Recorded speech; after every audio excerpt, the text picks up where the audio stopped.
Welcome to the Daily DLP. I'm your host, Ash Thompson, and today I am going to kick off the offseason, unfortunately, with a friendly reminder of how NFL contracts work. I'll be using an example of a player that I expect to get an extension this offseason, but just making up numbers based on nothing. So this is an extension for Taylor Decker.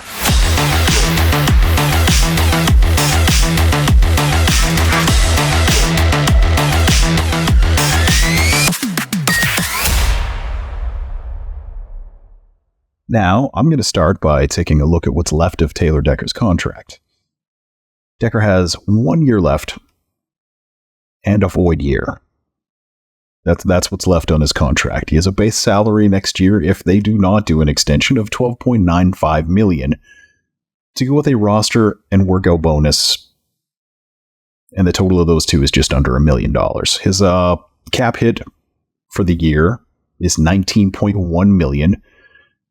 Because of how the rest of what I am going to explain in this video works.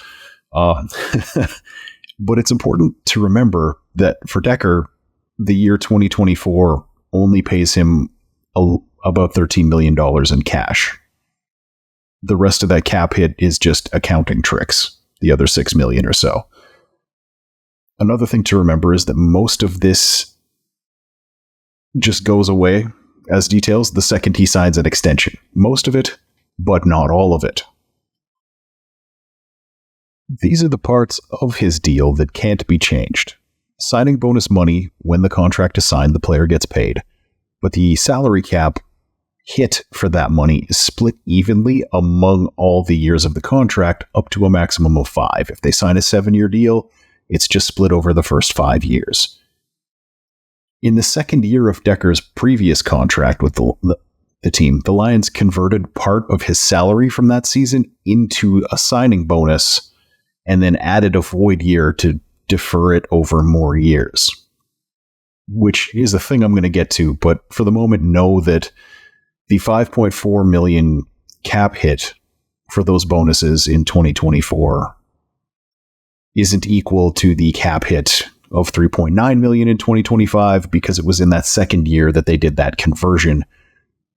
So the original $1.5 million that was prorated like this from when he signed the deal gets added to the 3.9 that got prorated over the extra, and then there's an extra year at the end.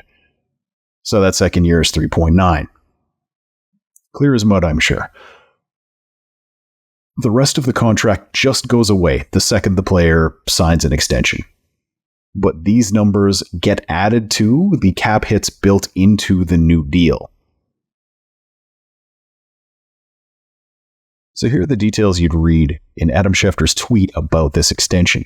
This deal would put Taylor Decker into the top 15 paid offensive tackles in the league in terms of his average annual value.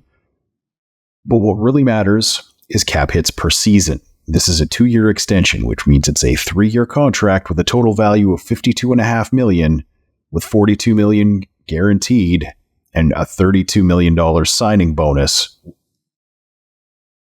So the average annual value is $17.5 million, which is a $2.5 million bump from the last deal that Decker signed with the team. And like I said, it's the 15th biggest offensive tackle deal. I think that's a perfectly reasonable number for Taylor Decker.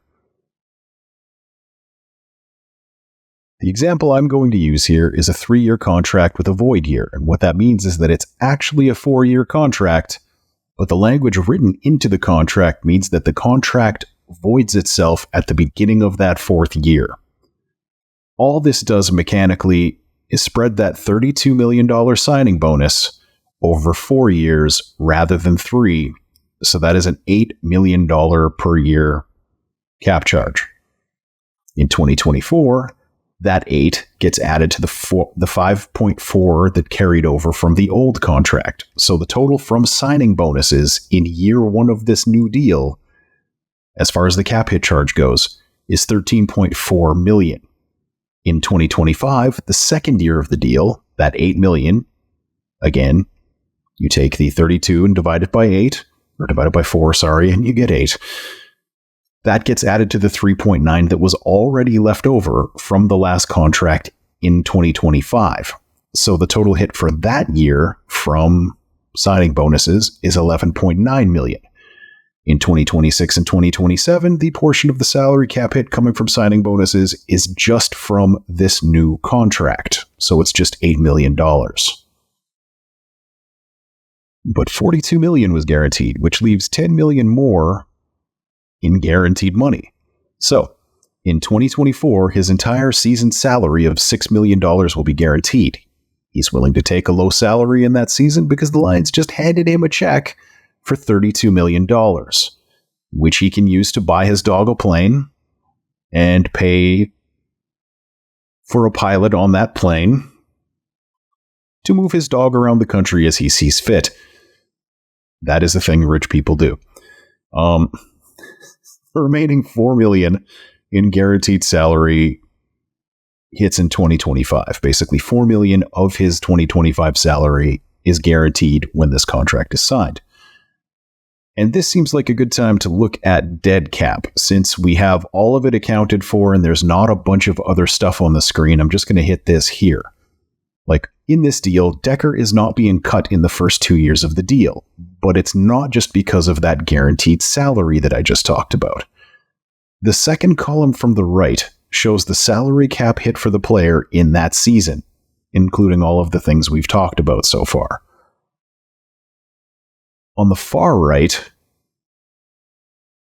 is a column called, dead cap hit. And what that is basically like all of this stuff. In 2024 on this contract, it says Taylor Decker hits the cap for $19.4 million in cap space. But because the signing bonus has to hit the salary cap at some point, and it's, as long as the contract plays out, it's deferred over that 4-year period. And the guaranteed money from the last contract, like, as long as this guy is still with this team, all of that stays the way it is, unless they actually let the contract end, and then all of the dead cap hits at once. But if the Lions were to cut Taylor Decker the day after they signed this new deal, they would suffer a cap charge of $51.3 million that day. Like, there are shenanigans to manipulate that and when it actually hits the books, but I'm trying to keep this one as brief as I can and get to the point. But anyway, just know that the dead cap charge is what hits the books if the team cuts or trades the player. Trades some of it. The guaranteed salary goes with the player. The rest of it would hit this team. But again, I'm going to get into all that, how to manipulate the salary cap stuff, probably in a different video. This one's just about how the contract works. Because it was deferred into future years and it's already been paid, like a signing bonus. This is called dead cap because it hits the cap and that portion of your salary cap can't be played with. There's nothing you can do with it. It doesn't carry over. It's just gone, even though the player's already not with you. All that prepaid money gives a player basically job security to a certain extent, which NFL contracts are not fully guaranteed. So they don't really have that unless basically, like, in year 1 and 2 of this deal, it costs more salary cap space for the team to cut Taylor Decker than it would for them to keep him. So they are probably not going to do that unless he is not even good enough to be the 53rd person, or he does something objectionable to the owner. If that makes sense. For example, and this is not a great example because it actually voided the contract because it was criminal, but when Mike Vick had his issues with the dogfighting ring, that actually voided his contract. But to actually, like, get out of an NFL contract, that it has to be something like that, like Mike Vick's legal issues or the whole Aaron Hernandez thing. But anyway, in the 3rd year of this contract that we're talking about right now, that changes, and the team would save salary cap space by moving on, although not very much. But as you can see, like, if we went into years 4 and years 5, like if this was a longer contract, in those years, if the player was not living up to the deal, it would be very advantageous in terms of salary cap space for the team to move on. But I didn't want to do a really long contract because then this bogs down and turns into a very long video. So with that in mind, let's just add the remaining salary into the mix here. We have $12.5 million left to put in, and we'll put $3 million of it in 2025 to go with the existing $4 million that was already there. That's guaranteed.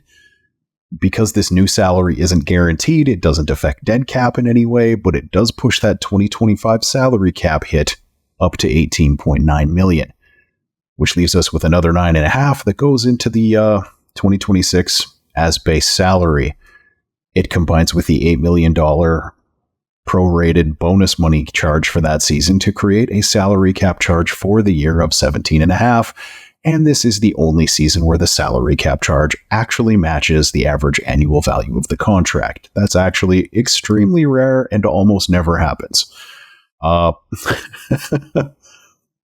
in that season, the Lions could save $1.5 million by cutting Taylor Decker. So he would have to completely fall off a cliff as a player in the next 3 years for that to even remotely be an option. And again, there are ways to manipulate all that calculations and whatnot.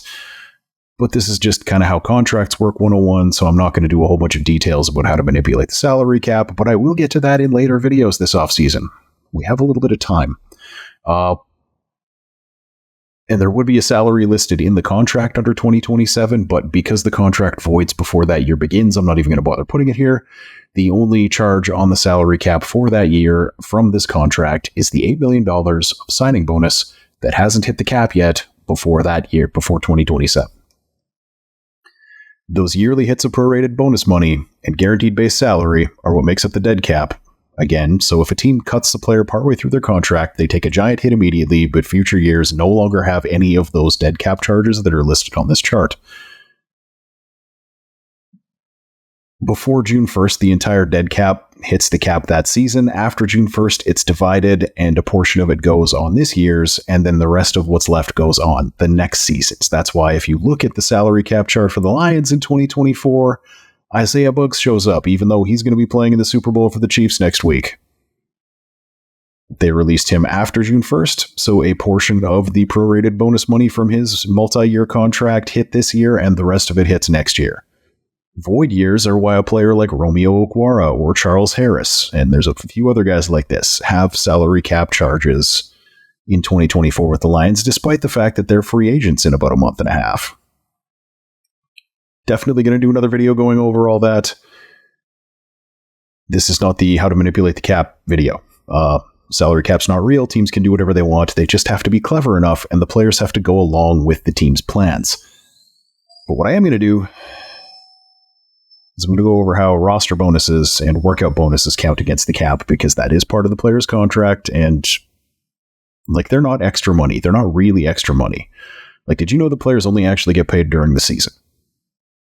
Yeah, seriously. Their entire salary is cut into weekly chunks and paid out over the course of the season. They get no money from the team unless it is otherwise noted in their contract. So what teams will do sometimes is put a part of that year's salary into the offseason for a player.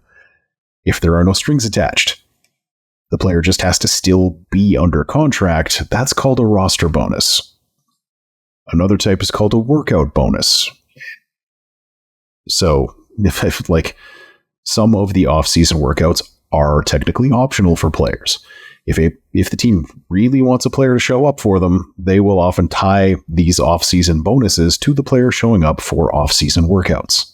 Players like this because they get their money earlier in the year, and they don't have to go as many months without having a salary. Not all of them are good with money, so even though they do make a lot of it, it's still sometimes kind of rough to just not have any income for 6 months. Teams like it because if the player doesn't show up for workouts, in the case of a workout bonus, they don't get the money. There are other types of bonuses, but what they are and how they work will, again, likely be an entire other episode. That's it for today. I'm going to be going over my guys that I think the Lions are going to be all over for the Senior Bowl. I'm going to do that tomorrow. I'm so far behind on my draft stuff because of this playoff run. It's awesome. Check out Jeff and Chris on the live feed from Mobile on the channel. If you click to get notifications, you will be notified when things happen. But I am also going to be this year cutting all of their interview stuff into individual videos that can be watched and or listened to later. And working with all the Senior Bowl practice footage to get you draft content basically all the way until April. So, have a great day. See you tomorrow.